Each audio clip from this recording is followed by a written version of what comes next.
The Surface Book.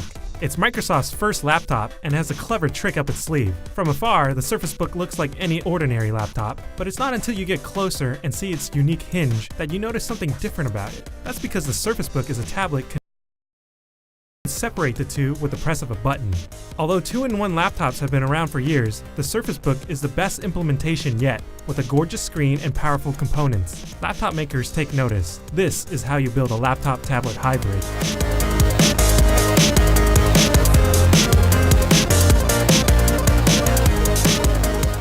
The Surface Book exudes quality from the moment I picked it up. Everything feels precise and the magnesium body feels great to the touch, adding a little bit of texture to grip.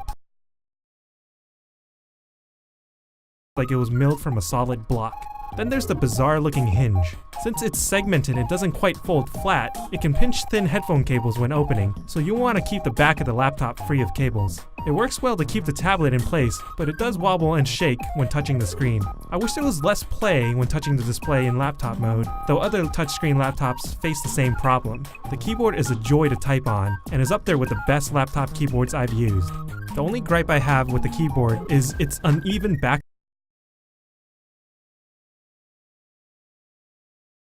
A deal breaker, but it's noticeable on such a well put together machine.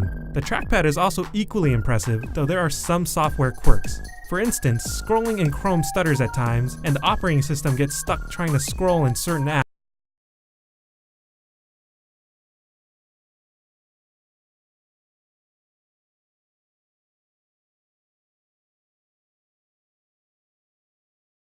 Have for a tablet, and the Surface Book delivers. Its 13.5-inch screen gets bright and its colors pop. Its 3000 by 2000 screen resolution is high enough that you won't be able to see pixels with the naked eye. Web pages, images, and magazines all look phenomenal, though some Zinio magazines didn't take advantage of the Surface Book's high resolution. The screen also gets bright, but it's surprising that there's no buttons for adjusting brightness on the keyboard. You'll have to do it from the Action Center by swiping in from the right side of the screen. And even then, you only have 4 brightness settings to cycle through. Our Surface Book tester is one step below the top-of-the-line model, featuring a Core i7-6600U, 16GB of RAM, a 512GB SSD, and a custom dedicated graphics card from NVIDIA.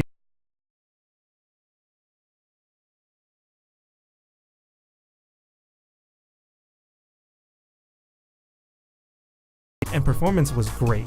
Windows 10 runs quickly, and I never found myself wanting more power. And since a majority of the components are in the tablet portion of the Surface Book, your wrists stay nice and cool when the laptop is at full load. You can game with the Surface Book, but you'll have to compromise on resolution and texture detail. Its unique 3:2 aspect ratio is a bit awkward for gaming, but it's not bad after messing with some resolution settings. Team Fortress 2 and CSGO ran great at 1080p, averaging around 90 frames per second.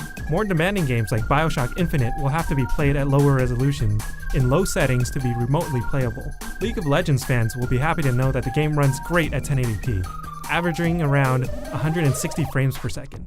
While powerful enough for just about every productivity task out there, the Surface Book is not a gaming laptop. Its 1GB of video RAM holds it back, but you won't be wanting more performance any other time. For a vast majority of tasks, the Surface Book is extremely quick. The Surface Book is a laptop first and a tablet second. Don't get rid of your Android tablet or iPad just yet. The Windows Store is still a mishmash of apps with many big names missing. Want to read the news with Feedly? Sorry, not available. Want to listen to Spotify? Nope, you'll have to use the desktop app. Want to read your Comixology library? Sorry, it's being discontinued.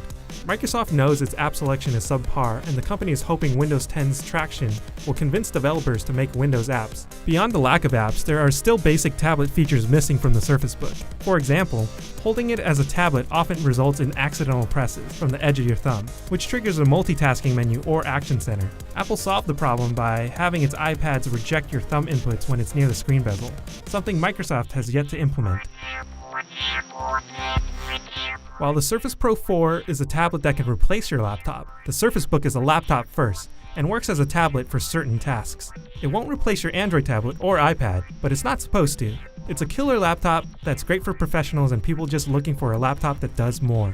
The base Surface Book starts at a reasonable $14.99, but other configurations can go all the way up to $31.99. Microsoft has its sights aimed squarely at the 13-inch MacBook Pro, claiming 3 times its performance with the Surface Book's dedicated graphics. However, with price taken into account, the Surface Book actually slots in between the 13 and 15-inch MacBook Pro, offering more power than the 13-inch MacBook Pro, but less than the 15-inch model. Of course, neither MacBooks work as a tablet.